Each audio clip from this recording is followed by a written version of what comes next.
হচ্ছে বেতন। এই পতাকার শপথ দিয়ে বলছে আবার লড়াই করবো, আবার রক্ত দিব, জীবনের বিনিময় হলো ভোটাধিকার প্রয়োগ করে ছাড়বো ইনশাল্লাহ। ভাইরা আমার, এখন আপনাদের সামনে বক্তব্য দিয়ে আসবেন এমন একজন মানুষ যিনি লড়াই করেছেন, গুম হয়েছেন, জীবন মৃত্যুর সন্ধিক্ষণে দাঁড়িয়ে বাংলাদেশি জাতীয়তাবাদের কথা বলেছেন, মানুষের ভোটের অধিকারের কথা বলেছেন। বক্তব্য নিয়ে আসবেন আজকের আমাদের এই অনুষ্ঠানের প্রধান অতিথি বাংলাদেশ জাতীয়তাবাদী দল বিএনপির জাতীয় নির্বাহী কমিটির অন্যতম সদস্য জনাব সালাউদ্দিন আহমেদ। বক্তব্য নিয়ে আসছেন জনাব সালাউদ্দিন আহমেদ।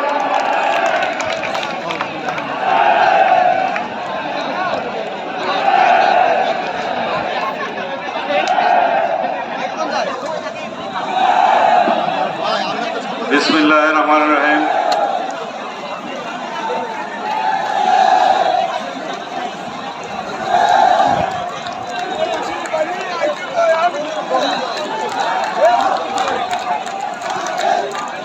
আজকের ঐতিহাসিক এই খুলনা সার্কিট হাউস ময়দানে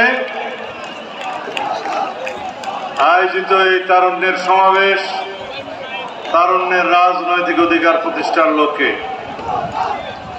উপস্থিত নেতৃবৃন্দ, খুলনা এবং বরিশাল বিভাগের বিএনপি এবং অঙ্গ সংগঠনের সর্বস্তরের